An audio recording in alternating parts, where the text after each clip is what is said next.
I'm Rory. And I'm Ryan. And we're the Black Somms. Today we're talking about the absolute love of my life. Second love of my life, which is here. Tequila. Where do I start? Well, we probably all started here. Yeah, ooh. And it gets a bad rap because of the fact that we all started there. Yeah. Tequila traditionally is distilled beverage, just like everything else. Yes, it is. From Mexico. It's made from the lovely agave plant, which looks like a cactus, right? Yeah. And what they do is they get off all those cactus leaves, get the piña, they roast the piña, crush the piña, get all that lovely pulp out of it. Then they ferment it, then they distill it, and then we get this delicious beverage we have right here. Yes. Right? Falls into two major categories. We have mixed out tequilas, which are the stuff that probably most of us had in college and had a bad experience with. 51% agave, but the other 49% is usually made up of either a corn-based spirit or rum. And if you had, like, let's say a gold tequila. Yeah, it usually says something like silver or gold. Yeah. Doesn't say 100% agave. But the gold stuff, they add like caramel coloring and a bunch of other stuff to give that color. It's not aged in oak. Usually not purely made, usually not well made. Exactly. Okay for margaritas. Yeah. Okay for margaritas, but definitely we can do a little better. So like we were saying, okay for margaritas.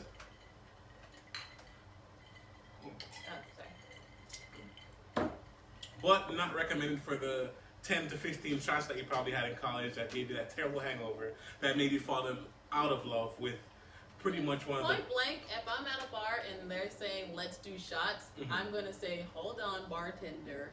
I will call for my own tequila that I want to take shots of. Otherwise, I know what's going to happen to me the next day. Exactly. Because I want that pure blue Weber agave, baby. Yeah, and there's a couple of old school stories of how and where and why tequila came about. First story I heard was Patron invented it. Yep, Spanish conquistadors. Oh, okay. Pretty much what that happened is they ran out of brandy in Mexico, and they needed another way to find a good spirit, and they took what the locals were using and distilled the agave plant, and it came up with tequila. The agave plant can be used as for like other things, like medical reasons and such. Yeah, like every other liquor, they came about like starting to use it as a medicine, and then the Europeans came in, taught them how to distill, and then they made the spirit from that. You're so aggressive with the bottle. I hate Jose Cuervo. I'm sorry. What? It's done me well. Yeah. All right. So next style tequilas that we usually associate ourselves with and usually drink are the 100% agave tequilas. Yes. Which I consider to be real tequilas, right? Fall into three different categories. We have silver, platinum, or you'll see plata. Plata.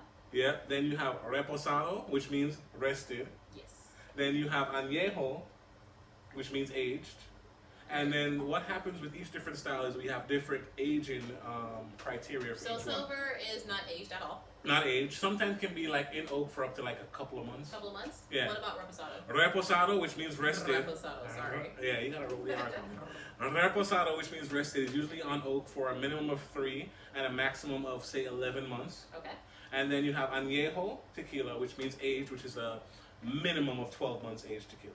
Okay. And then you also have extra añejo tequilas, which we have a couple behind us. We'll get to that later. Usually a minimum of about 3 years, and anywhere from 3 years later on. Yeah. Well, the añejo as well. Do we have one? I don't think so. No. But that could be aged up on the good, Añejos can be up to 3 years. Up to 3 years. Everything extra añejo is required to be after 3 years. What are we tasting now? We're doing Espolón tequila, right?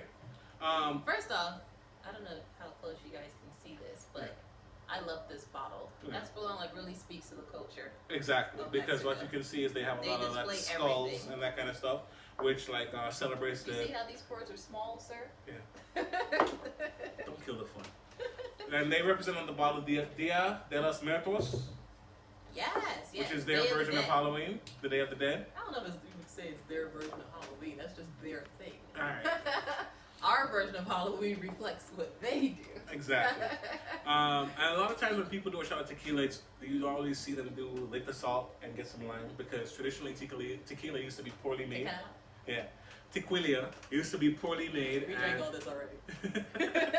No, we used that for the margarita. Oh, yeah. And tequilas were poorly made, and because they were such an abrasive spirit, you needed that lime and that salt to cut the, let's say, impurities that you would taste in the tequila. Most definitely. Yeah, but traditional nowadays tequila or modern day tequila is made in such a wonderful fashion that you don't really need the lime if you don't need it, but.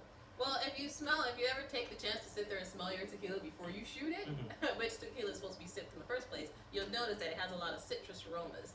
You're going to get like the lime, the orange, those type of fresh fruity flavors. So go ahead, take a look. Trail.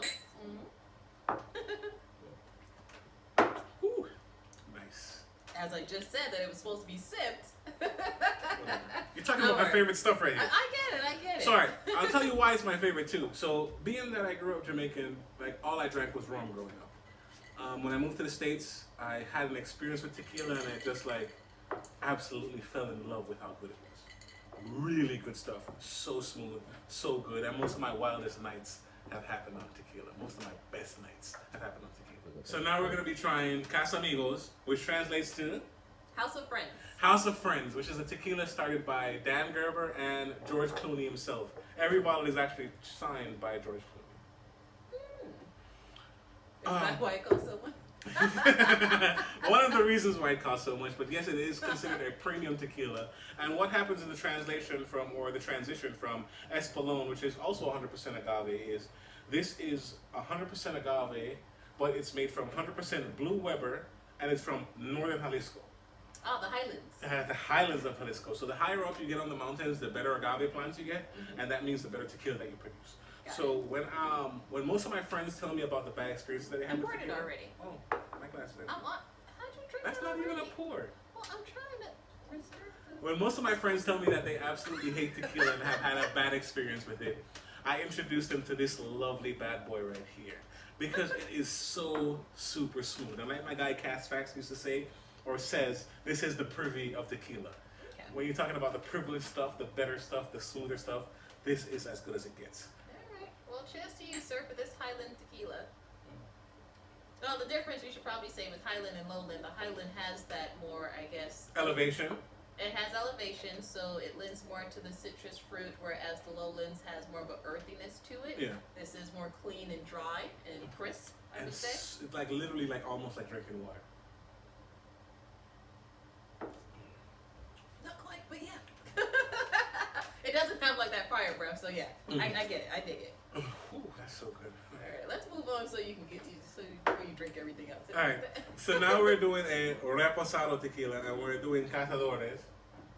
Cazadores. Cazadores. Cazadores. Yeah, That's what I said. You know I'm poppy, right? And this is a repo. It's a reposado. Which we can tell because it's a little darker in And color. as you can tell by the color, it has a slight little tint to it, right? Pour it, yeah.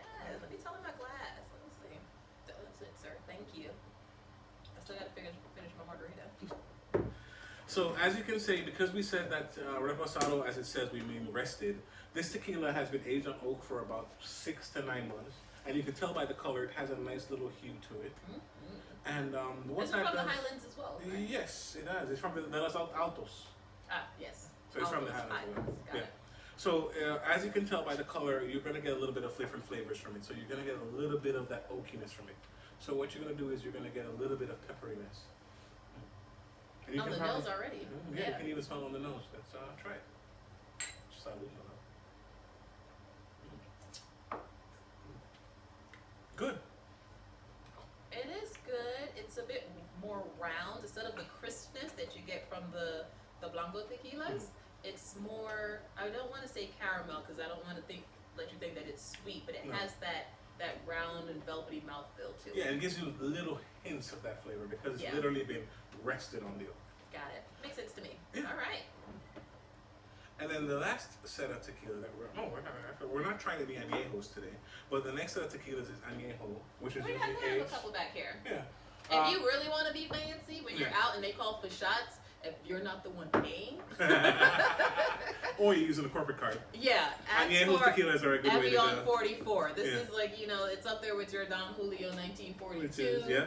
Yeah, if you really want to take a shot, but you don't really want to take a shot, you want to enjoy it, request for this. And then, just like we were talking about when we did rum earlier, Aged tequilas, just like aged rum, or even aged whiskeys or aged cognac, a little bit smoother, meant for sipping.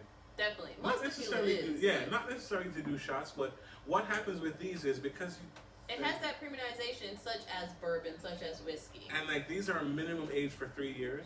Well, like for example, my favorite bottle right here, Porfirio. I don't know if you want to give it a try. No, go ahead. I'm working on some stuff over here. So this is a Super Jalisco tequila, and it's actually a single agave, single barrel. Every bottle is hand blown glass, so no two bottles are alike. And here, I'll let you take a whiff of it. Thank you. You should get a ton of caramel flavor off of it, because what happens is because it's aged so long on the oak, it's literally like you're aging a bourbon or a cognac because it's so velvety smooth. It usually requires 1 ice cube, but I usually just drink it neat because it's so delicious. All right. And like I was saying earlier, my experience with tequila comes from the fact that growing up in Jamaica, growing up in the islands, we only had rum and we only drank rum. When I moved here to the States, I got to try and experience really good tequila. It absolutely changed my life. Yeah. This is the thing that I love the most and I introduce all my friends to. And like we always say, everyone's on their spirit on wine journey. And we hope you can start today. And I hope we can take you with us.